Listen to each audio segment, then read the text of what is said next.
fenomena sekarang yang paling besar pembicaraan kita tentang pendusta. Saya skalanya jangan lokal ya. Jangan bicara tentang pembohong yang ada di negeri kita. Sampai di internasional. Hari ini sudah mulai terungkap oleh masyarakat dunia. Saya minta maaf. Jenengan pernah dengar cerita tentang Dajjal? Tentang Dajjal pernah dengar ya? Dari sudut pandang Islam, Yahudi atau Nasrani kira-kira? Yahudi pernah dengar? Pernah dengar? Loh, ada apa dengan Dajjal versinya Yahudi? Dajjal itu kadang-kadang kita persepsikan dengan sosok makhluk. Tetapi makna Dajjal itu sendiri apa tahu sesungguhnya? Dajjal itu wazannya fa'alun. Dajjal itu dari kata Dajjalul Ba'id. Itu mencampur adukkan apa istilahnya kebenaran. Bismillahirrahmanirrahim. Assalamualaikum warahmatullahi wabarakatuh. Alhamdulillah. Innal hamdalillah nahmaduhu wa nasta'inuhu wa nastaghfiruhu wa na'udzu billahi min sururi anfusina wa min sayyiati a'malina. May yahdihillahu fala mudhillalah wa may yudlilhu fala hadiyalah. Asyhadu an la ilaha illallah wa asyhadu anna Muhammadan abduhu wa rasuluh la nabiyya ba'da amma ba'd. Wa qala Allah ta'ala fi kitabihil karim a'udzu billahi minasyaitonir rajim wa la hadainahum siratam mustaqimah wa may yuti'illah wa rasulah fa ulaika ma'al ladzina an'amallahu 'alaihim minan nabiyyin wasiddiqin wasyuhada wassolihin wa hasuna ulaika rafiqa. Wa qala nabiyuna Muhammad sallallahu alaihi wasallam innama bu'istu liutamima makarimal akhlaq. Sadaqallahu wa sadaqa Muhammad sallallahu alaihi wasallam. Alhamdulillah, ini ucapan ringkas, ucapan taktis yang dituntunkan oleh Allah Ta'ala menjadi kalimah yang sesungguhnya menjadi bukti bahwa kita senantiasa terhubung kepadanya dalam keadaan yang benar, dalam keadaan yang baik. Alhamdulillah itu kalimat pujian kepada Allah. Maka kalau ya, orang-orang Arab itu kalau menyapa kawannya, menyapa saudaranya, pertanyaannya kaifa haluk? Piye keadaanmu, piye kabarmu? Jawabnya apa? Alhamdulillah. Jadi ditutupkannya alhamdulillah. Kemudian ana bi khair atau bi khair. Ingin menunjukkan tentang keadaan yang baik. Tapi kadang-kadang sapaan itu tidak mesti menunjukkan keadaan juga. Kadang-kadang langsung disapa waktunya dalam kebaikan juga.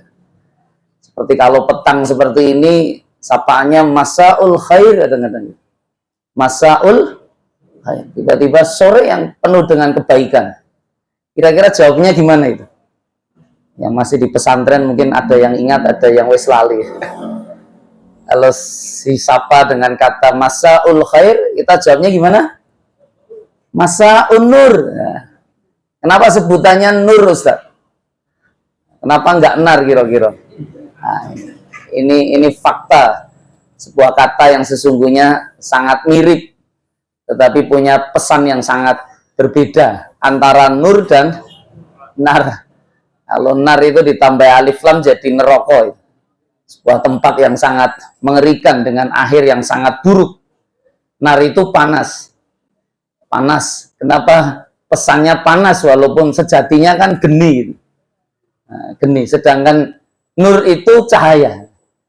Saya masih ingat dulu dinasihati sama guru, apabila dalam posisi gelap gulita, petang nggak ada cahaya, kau nggak akan pernah selesai hidupmu dengan cara misuh-misuh, maki-maki, marah-marah, nguring-nguring. Tetapi solusinya ya cari lilin, nyalakan lilin. Nyalakan lilin ini au geni apa mboten kira-kira? Sedulur-sedulur awake dhewe sing hobine cek ahli hisab ki nek dikai rokok tok ora dikai rek ya rekoso. Karena nggak pernah nyala itu. Ibu-ibu kalau memasak ya dia butuh nar, dia butuh api. Bukankah api itu juga memunculkan cahaya kira-kira? Itu makanya nur dan nar itu sebenarnya satu kata dasar yang sama, Bapak. Dalam kaidah bahasa Arab yang membedakan hanya huruf ilatnya aja. Alif, nar, di tengah kalau nur itu wawu gitu.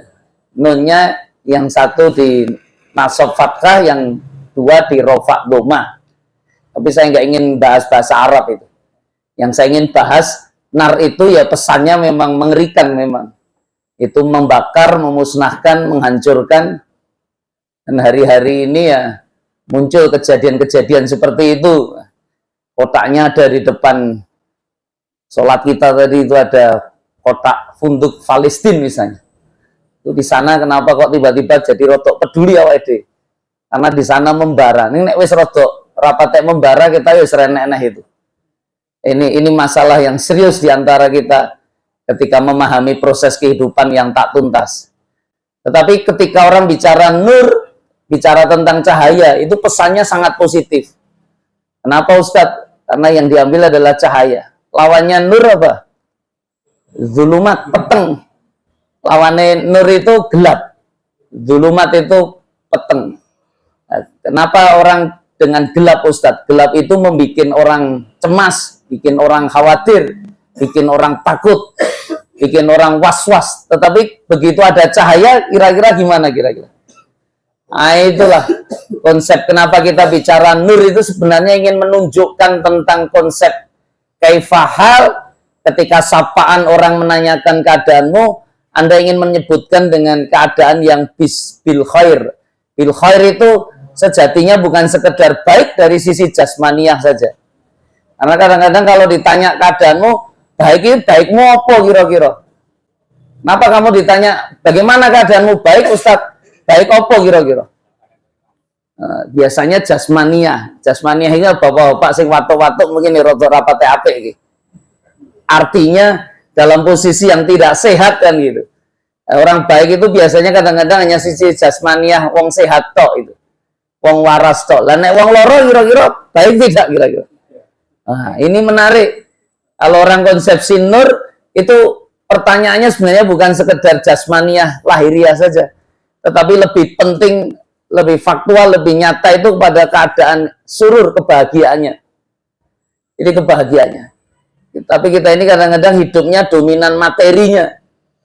Maka kadang-kadang kena ditekoke dengan reuni misalnya 30 tahun, 40 tahun ra ketemu kali konco, piye keadaanmu, piye kabarmu?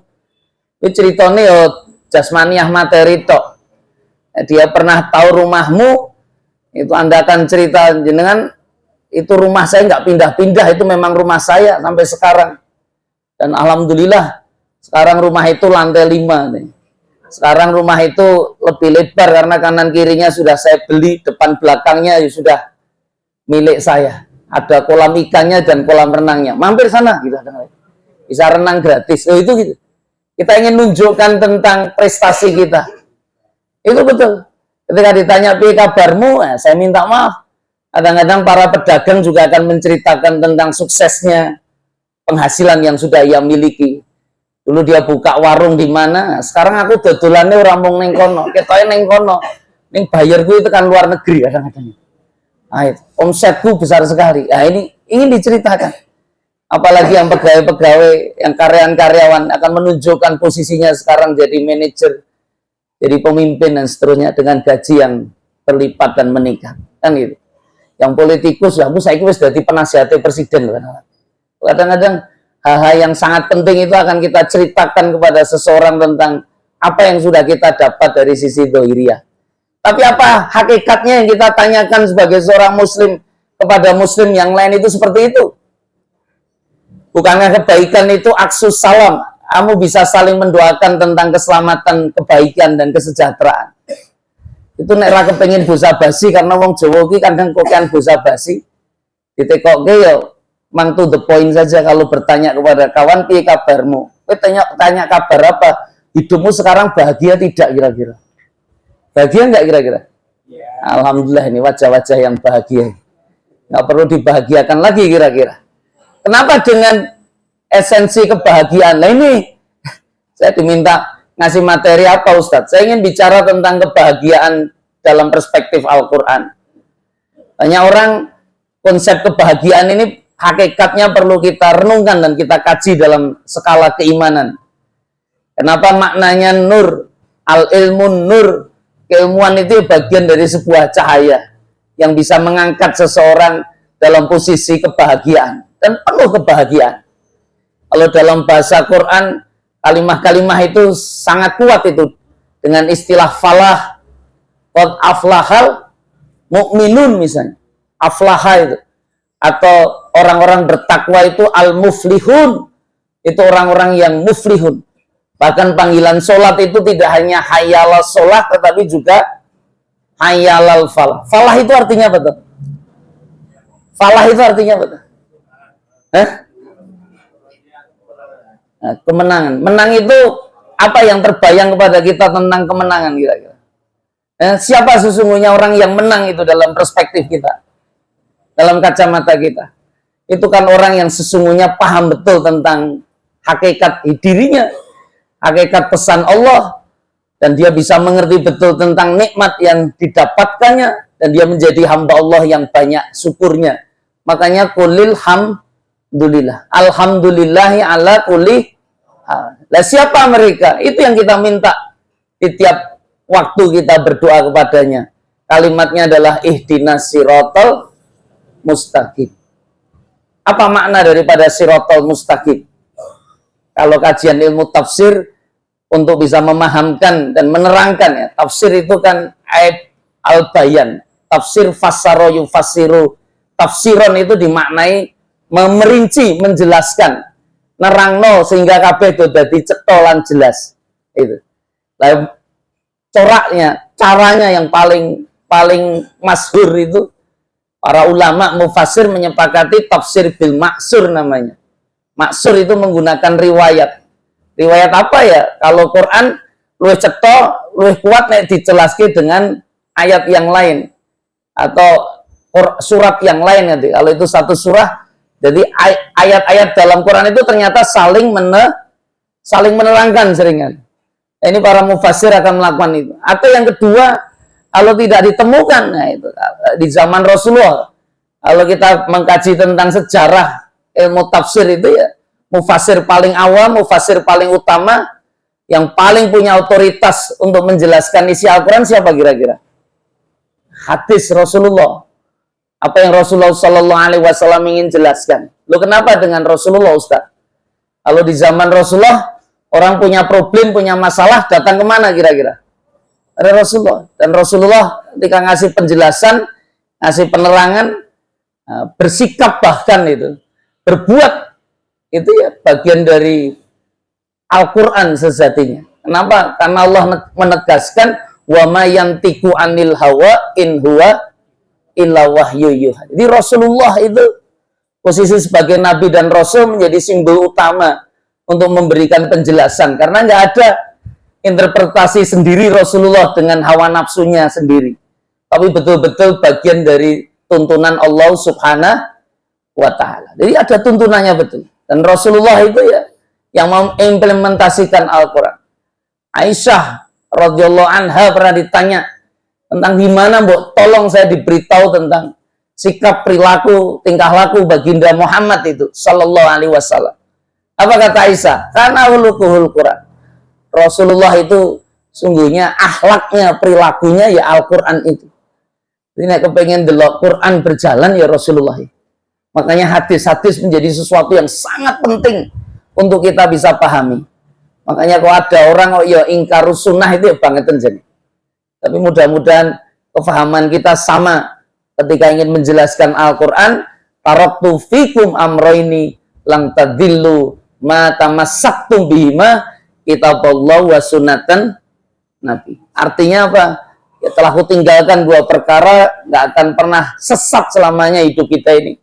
Nggak pernah susah, nggak pernah sulit itu diri kita selama kita berpegang teguh pada dua perkara. Apa itu? Kitab Allah Al-Quranul Karim dan yang kedua adalah sunnah dari baginda Nabi Muhammad sallallahu alaihi wasallam. Apa yang dimuliakan Allah? Lah penjelasan tentang Shiratal Mustaqim itu yang bagaimana? Itu ternyata di surah Al-Fatihah langsung dijelaskan. Kalau dalam bacaan Imam Hafiz nggak boleh diputus ini. Tentang apa? Shiratal ladzina an'amta 'alaihim ghairil maghdubi alaihim waladdallin. Itu satu kesatuan. Itu satu kesatuan. Tentang apa Ustadz? Ya jalan yang lurus itu jalan yang jelas-jelas Allah Ta'ala telah kasih nikmat atas mereka. Bukan jalannya Al-Maghdub. Al-Maghdub itu orang yang terlaknat. Nanti di tafsir yang menggunakan corak metode bil maksur yang paling masyhur itu tafsir Imam Ibnu Katsir. Itu mendapat penjelasan betul tentang Al-Fatihah ini. Ternyata juga Rasulullah pernah menerangkan tentang Al-Maghdub. Siapa yang Al-Maghdub ini? Ternyata menurut Imam Ibnu Katsir dari hujah dari asar riwayat Rasulullah, itu Rasulullah menerangkan orang-orang Yahudi. Jadi itu langsung dijelaskan itu. Ini jalan yang penuh nikmat itu, yang jalan lurus itu jalan yang diberikan Allah nikmat, bukan jalannya orang-orang Yahudi. Jadi Yahudi itu ternyata punya jalan.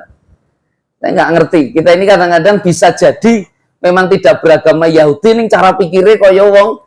Nah itu. Itu menarik, itu nanti direnungkan. Loh kenapa Ustaz bisa bicara gitu? Kenapa? Ada juga waladdallin, ada juga jalannya orang-orang yang sesat. Sesat itu siapa orang? Ustaz, dijelaskan di tafsir Imam Ibnu Katsir dengan sangat jelas. Rasulullah sampaikan itu golongan Nasrani, orang-orang Nasoro. Jadi Yahudi dan Nasrani. Kenapa Yahudi dianggap sesat? Nasrani dianggap sesat. Kenapa Yahudi dianggap dimurkai, Nasrani dianggap sesat? Bisa dibedakan nggak kira-kira? Bisa Ustadz. Bedanya apa? Lebih parah mana kira-kira? Yang dimurkai atau yang sesat? Dimurkai apa yang sesat? Kenapa yang dimurkai? Karena dia tahu. Orang Yahudi itu tahu. Dia paham betul. Memang dalam beberapa riwayat tafsir disampaikan orang Yahudi itu sebenarnya ajarannya sangat dekat dengan Islam dalam konsep ketauhidan dan keyakinan tentang hari akhir. Tetapi Yahudi itu kenapa mendapat porsi yang dominan di Quran? Itu karena masalah jenengan sebenarnya sekarang ini perlawanan terberat malah dengan orang Yahudi itu. Kenapa Ustadz? Mau fakta? Nabi Musa itu sosok yang memanggil umatnya dengan apa? Ya Bani Israel. Dengan tahu tentang Bani Israel. Hari ini ada perampokan sejarah. Tetapi fakta, ada sebuah negara yang mengambil nama Israel. Bani Israel itu artinya apa toh? Bani Israel ini artinya apa? Anak-anaknya Israel. Israel ini sinten? Israel ini putrane Nabi Ishak, putune Nabi Ibrahim. Namanya Nabi Yakub. Itu panggilan terhormat Allah, Israel namanya. Itu diambil dari bahasa Ibrani. Isra itu artinya abdun, hamba. Elia itu artinya Tuhan. Jadi kalau diterjemahkan dalam bahasa Arab, Israel itu artinya Abdullah. Keren apa betul namanya? Keren sekali. Dan itu merasa betul dia orang yang sangat dicintai Tuhan. Karena memang dia adalah orang yang sangat merasa sangat taat kepada Tuhan. Rumangsani. Itu betul. Konsep yang muncul itu seperti itu. Dan Israel itu orang yang sangat taat kepada Allah, itu nama lain panggilan kepada Nabi Yakub. Ustadz, apa yang tidak ingin kita bicarakan tentang kebahagiaan? Saya hanya ingin memilah dulu. Memilah apa? Tentang walahadainahum siratam mustaqimah. Ini ada penafsiran lain yang menguatkan juga tentang ihdinas siratal mustaqim, tentang siratal ladzina an'amta alaihim tadi. Nanti dibuka Quran surat An-Nisa ayat 68-69. Itu sangat jelas. Allah menyampaikan dan telah jelas akan aku hidayahkan, tunjukkan dan bimbingkan kepada dengan siratam mustaqimah, tentang jalan yang lurus. Siapa yang dapat jalan yang lurus itu? Dijelaskan di ayat 69 di Quran surat An-Nisa, wa mayyuti'illah wa rasul. Itu adalah orang-orang yang taat kepada Allah dan Rasulnya. Faulaika ma'alladzina an'amallahu alaihim. Dan mereka-mereka ini membersamai sebenarnya. Jalan mereka orang yang taat pada Allah dan Rasul ini bersama orang-orang yang telah jelas-jelas Allah kasih nikmat atas kehidupan mereka. Siapa kehidupan yang telah Allah kasih nikmat? Allah ingin cerita. Jadi Al-Quran itu, saya minta maaf, 70% itu isinya tentang kisah-kisah, tentang sejarah. Saya kebetulan salah satu mata kuliah yang dipegangkan kepada saya di kampus, itu ada sejarah peradaban Islam. Saya tidak menolak, walaupun di fakultas yang saya bukan bidangnya itu. Tapi menarik bagi saya. Kenapa dengan belajar sejarah peradaban Islam, orang ketika bicara tentang Quran, itu 70% ternyata isinya tentang sejarah. Jadi yakinkan umat Islam tentang pentingnya belajar sejarah itu nggak perlu repot-repot menjelaskan sejarah. Cukup dekatkan dengan Al-Quran. Kenapa dengan dia dekat dengan Quran, dia akan membaca banyak sejarah. Dan sejarah itu berulang. Dan ini fakta. Maka siapa yang dibicarakan di sini orang yang penuh nikmat? Yang pertama disebutkan adalah minan nabiyin. Golongan para nabi. Pertanyaan terbesar saya, nabi kuwi uripe bahagia apa mboten kira-kira? Iya. Kok ngerti jenengan dudu nabi? Bahagia nggak nabi itu? Oh bahagia Ustaz. Lu kenapa kok bahagia? Menurut pandangan jenengan? Wah, apa diminta selalu dikabul? Apa iya? Nabi ku uripe rekoso-rekoso lho. Loh, ini kan akhirnya kita akan belajar. Contohnya Nabi Ayub. Nabi Ayub ini rekoso apa mboten kira-kira? Oh, rekoso banget lho. Loro 18 tahun. Loro 18 tahun ki rekoso apa mboten kira-kira? Dalam posisi sakit yang tidak pernah ada penyakit yang hadir pada dirinya sehingga nggak ada solusi. Waktu itu belum ada profesor kulit kita ini. Loh, itu coba nanti dikaji 18 tahun kena sakit itu. Keluar itu dengan cara yang sangat membusuk. Itu sampai diusir dari rumahnya sendiri.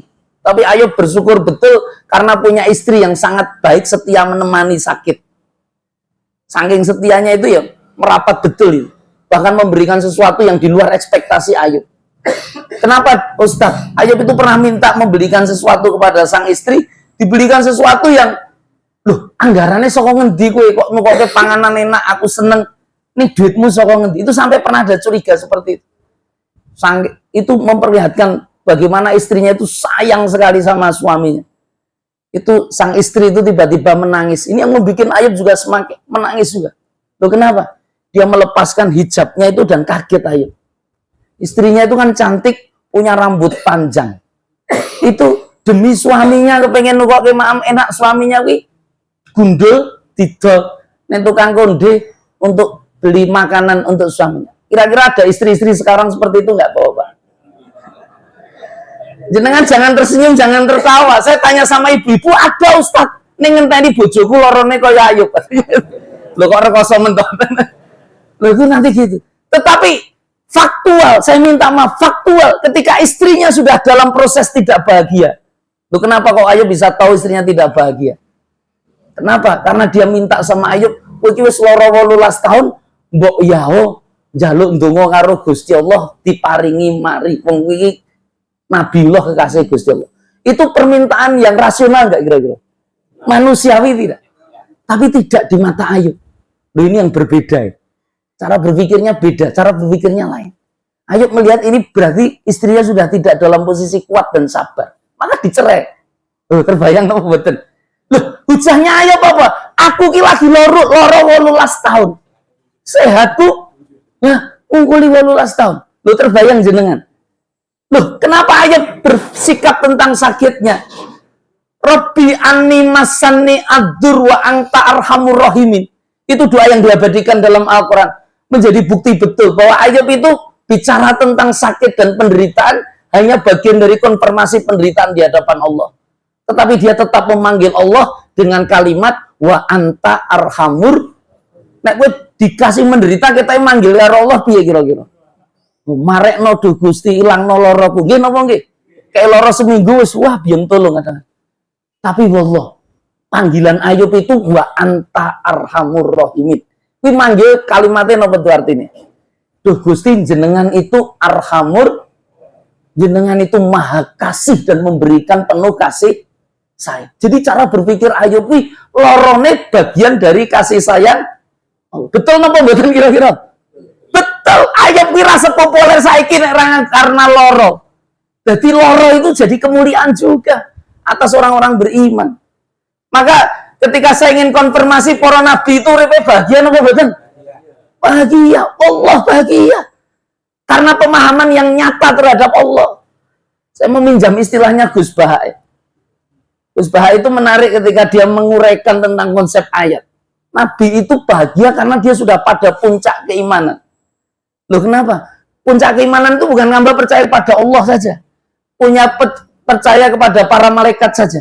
Percaya kepada kitab suci saja. Percaya kepada para rasul saja. Bukan. Atau percaya bahkan kepada hari akhir. Tapi percaya kepada qadha dan qadar. Lho iki awake dhewe iki rukun iman sing keenem iki kadang-kadang arang dibahas lho. Paham tentang qadha dan qadar? Paham tentang qadha dan qadar?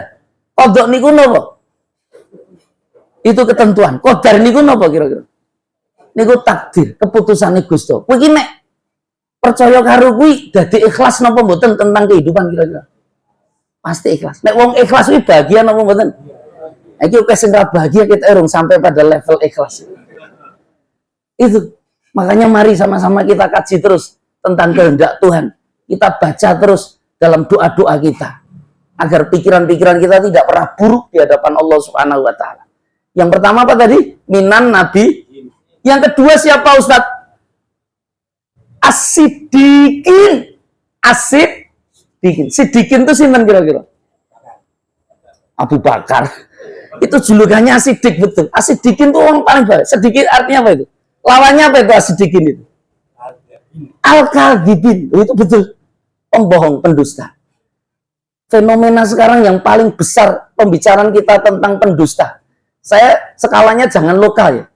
Jangan bicara tentang pembohong yang ada di negeri kita. Sampai di internasional. Hari ini sudah mulai terungkap oleh masyarakat dunia. Saya minta maaf. Jenengan pernah dengar cerita tentang Dajjal? Tentang Dajjal pernah dengar ya? Dari sudut pandang Islam, Yahudi atau Nasrani kira-kira? Yahudi pernah dengar? Pernah dengar? Loh, ada apa dengan Dajjal versinya Yahudi?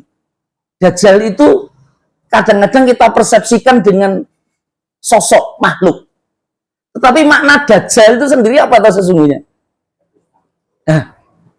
Dajjal itu wazannya fa'alun. Dajjal itu dari kata dajjalul ba'id. Itu mencampur adukkan apa istilahnya kebenaran.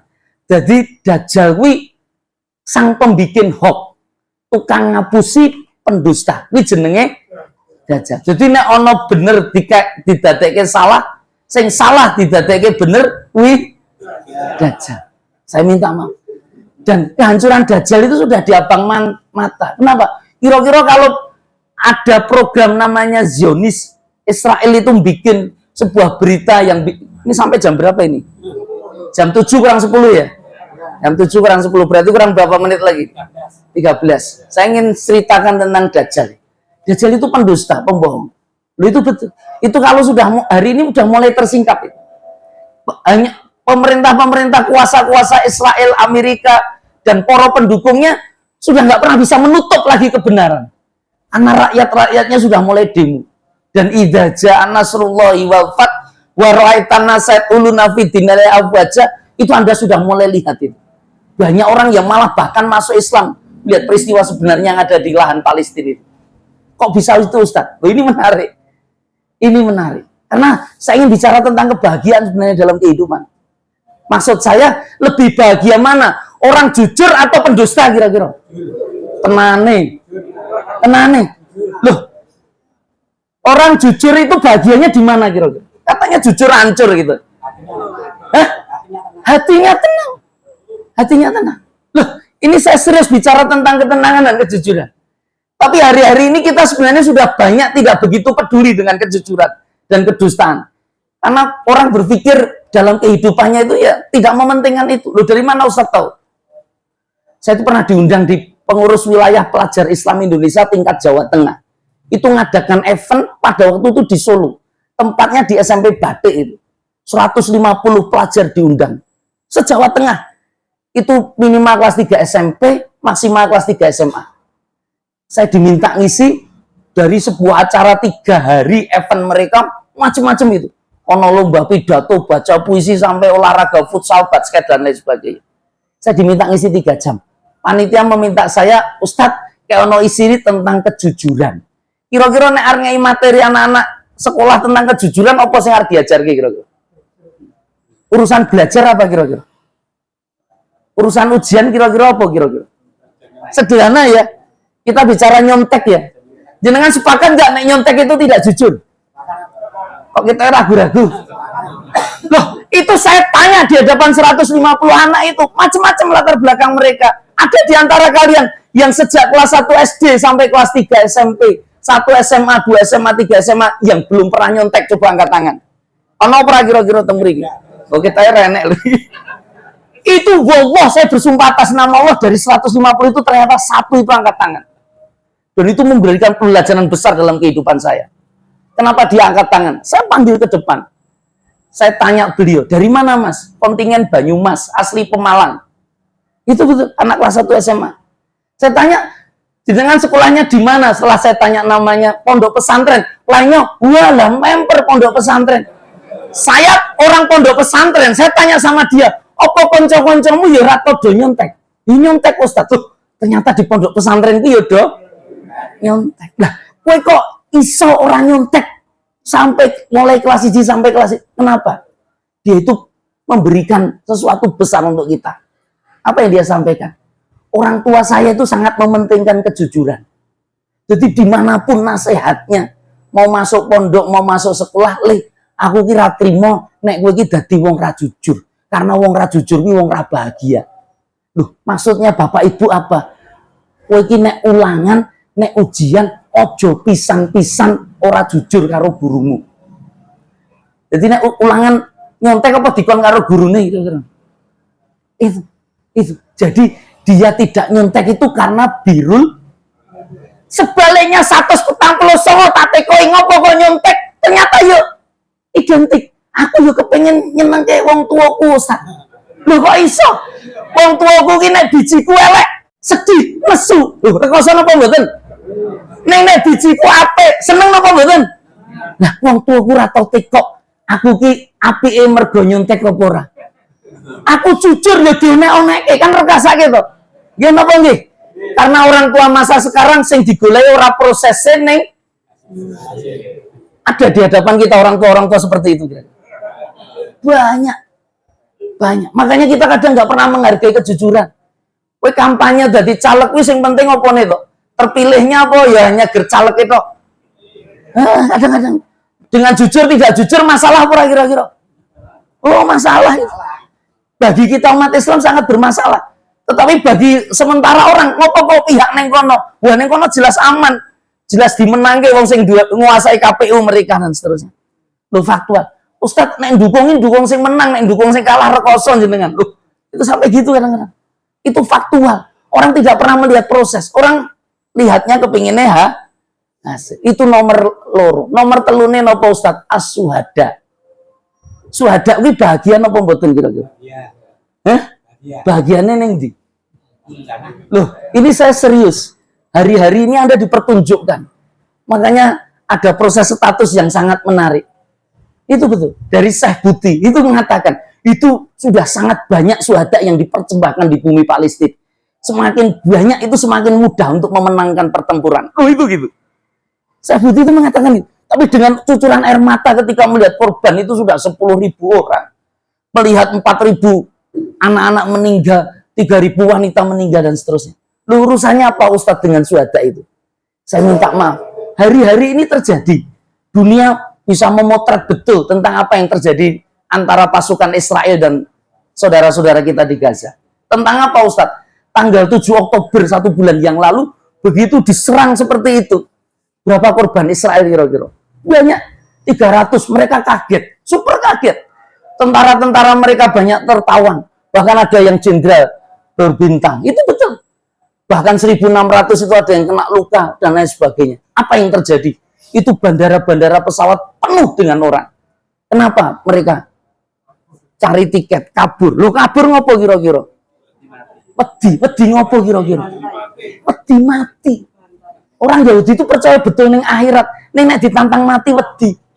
Itu beda dengan Palestina. Habis itu apa yang dilakukan Benyamin Netanyahu? Dia langsung menyiapkan pasukan bersenjatanya sangat cepat. Ternyata memang ada bocoran intelijen itu sebenarnya tanggal 8-9 itu mereka ya nyerang jane. Jadi kalah dhisik jane. Loh itu betul. Itu yang dibombardir bagaimana Ustaz? Ya seperti itu.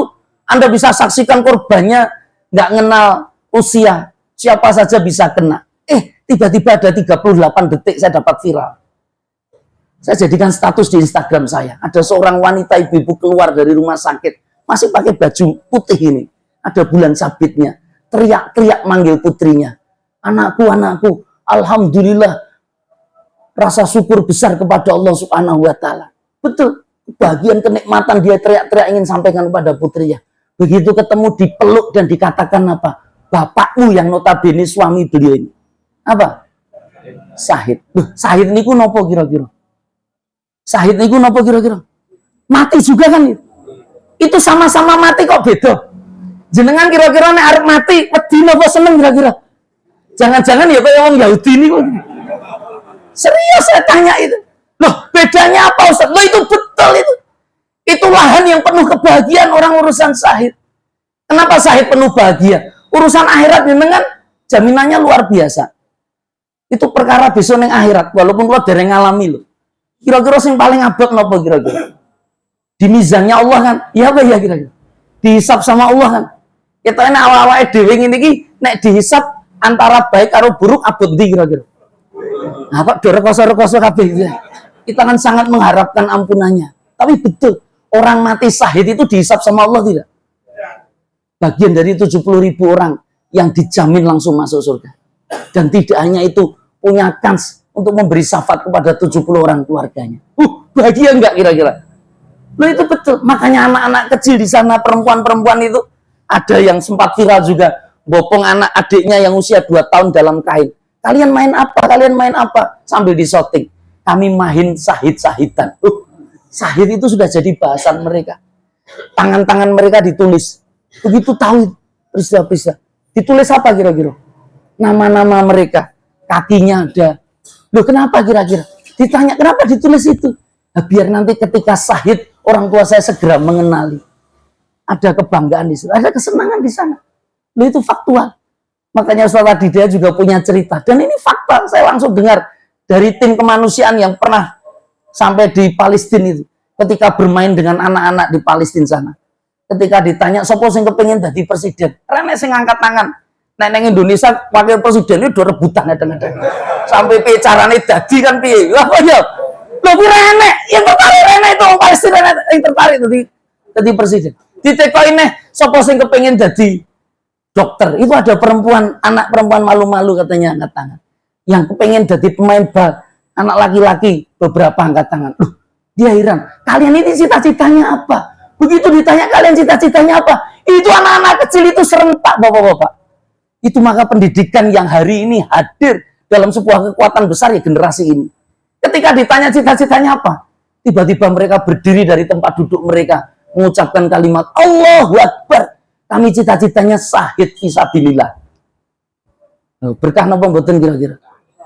Kehidupannya luar biasa. Maka di sana itu wa qulil hamdulillah, wa qulil hamdulillah. Orang dipaksa, kamu masih hidup, masih banyak bersyukur sama Allah. Tetapi kalau kematian harus menjemputmu, maka kemuliaan jauh lebih besar kau bisa dapatkan. Karena derita dunia sudah tuntas. Fitnah Dajjal sudah selesai. Ya Pak ya kira-kira? Nah, ini Dajjal perlu kita buka. Yang terakhir apa Ustadz? As-solihin. Pak Soleh anak nih. Pak Soleh niku bagian apa mboten kira-kira?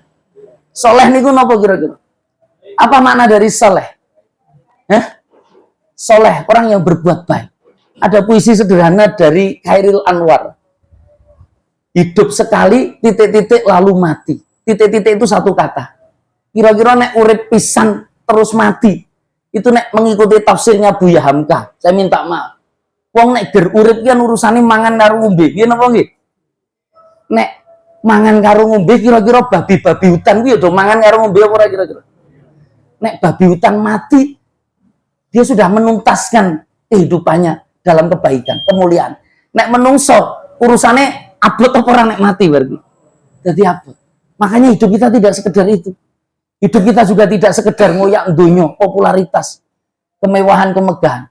Kenapa? Karena kera-kera di hutan dia kerja. Makanya ada nilai yang sangat kukuh, yang sangat kuat, yang ingin dihadirkan dalam kehidupan kita bersama. Tentang apa Ustadz? Oh ya. Tentang apa Ustadz? Nah, itu saya minta. Kera-kera di hutan itu sudah melakukan yang sama. Lalu bedanya menungso apa? Khairul Anwar membahasakan dengan konsep sederhana. Hidup sekali berarti lalu mati. Tahu maknanya berarti kira-kira? Arti hidup itu apa nek bagi awake dhewe sebagai khalifah fil ard? Berguna, bermanfaat. Sepaham napa mboten ngendikane Kanjeng Nabi khairun nas anfa'um linnas. Saya senang betul dengan takmir masjid ini. Karena banyak ngasih manfaat. Sering ngei mangan wong, itu seneng banget itu. Aksu salam wayut imut tu'am. Itu betul itu.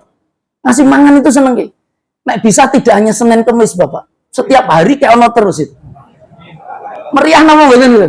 Seneng nama bener. Loh itu kebaikan yang itu hebat loh. Banyak hal yang orang tidak pernah bisa lihat itu. Ngasih makan tuh beda dengan ngasih uang.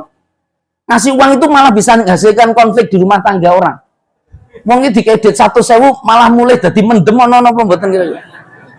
Main tambah rekoso napa ora itu. Oh. Ning nek mbok kei maem mbok tunggoni mbok dongake. Wah itu luar biasa itu. Apa nek mbok jak ning masjid. Wah itu besar sekali. Saya ada pengalaman itu di Manahan warung sedekah, tapi berkah oleh Allah. Nilai-nilai kebaikan mudah-mudahan Allah kasih berkah. Lah, orang bermanfaat itu caranya napa kira-kira? Soleh. Sepakat napa mboten amal soleh? Amal soleh niku amal napa to kira-kira? Amal kebaikan yang memberi manfaat. Tetapi saya hanya ingin ingatkan, yang bahagia itu sing ikhlas. Nek sing ra ikhlas rekoso. Loh, hari-hari ini menjelang pemilu, ada yang caleg di sini. Ada yang tim sukses. Kira-kira nek jadi caleg tim sukses di hari-hari ini mau berbuat banyak amal soleh apa mboten kira-kira? Oh itu betul. Kadang-kadang itu sampai teori-teori orang punya keyakinan sing pengalaman caleg dengan kemenangannya meyakini loh. Nek butuh 50 suara itu kudu nyediake 150 amplop loh katanya. Iki ketoke amplope ana isine napa mboten kira-kira? Kuwi bagi-bagi napa mboten niku? Nyenengke napa mboten? Nek ikhlas karena Allah. Makanya berpolitik itu menjadi sangat berat karena rata-rata wong berpolitik ini rapate ikhlas. Kenapa? Sing diharapke dudu Gusti Allah, ning sing diharapke menungso. Kuwi nek ra milih dadi rekoso napa mboten? Harapannya gitu. Seperti ibu-ibu saya tanya, "Bu, jenengan punya anak bahagia tidak?" Bahagia katanya. Ketika ibu itu bisa bercerita iso ngedhekke anak cilik nyekolahke dan seterusnya. Ning sing tua-tua kita wis do meneng kabeh gitu. Loh ngopo Ustaz? Karena anaknya do wani-wani bandel-bandel bahagia apa mboten kira-kira? Loh, Anda melahirkan menyusui nyekolahke niku amal soleh napa mboten? Sing mbok harapke apresiasi anak apa Gusti Allah kira-kira? Loh ini saya serius. Kalau Allah Anda akan bersikap seperti Nuh ketika menghadapi Kan'an. Kan'an itu betul sampai akhir dia tetap diteriaki, dia tetap terus ikhtiar. Kalau sudah kemudian hilang dalam hidayah ya sudah, mayyahdillahu fala mudhillalah wa mayyudlilhu fala hadiyalah. Tugas kita itu memberi manfaat. Apresiasi dia bukan urusan kita. Makanya kata sahabat Ali, terakhir ini sudah Isa ini. Terakhir betul. Itu saya itu orang kata sahabat Ali orang yang paling rekoso. Urip di dunia itu dia sudah banyak rekoso nih. Dan dia ingin peringatkan dan tidak ada yang lebih rekoso dalam hidup itu ketika orang beramal dan berharapnya kepada makhluk. Paham maksud saya? Bukan rekoso. Makanya hilangkan itu nilai-nilai itu siratal ladzina an'amta alaihim ghairil maghdubi alaihim waladhdallin. Sudah ikuti jalan Allah saja. Menjadi orang-orang yang soleh, niatnya lillahi ta'ala karena Allah subhanahu wa ta'ala. Dan mudah-mudahan berkah. Terima kasih dari saya. Ini saya korupsi 2 menit ternyata. Mudah-mudahan oleh Allah kasih berkah, kasih ampunan, dan mari sama-sama kita tutup majelis ini dengan doa kafaratul majelis. Subhanakallahumma wa bihamdika asyhadu an la ilaha illa anta Astaghfiruka wa atubu ilaik. Bila taufik walidayah. Assalamualaikum warahmatullahi wabarakatuh.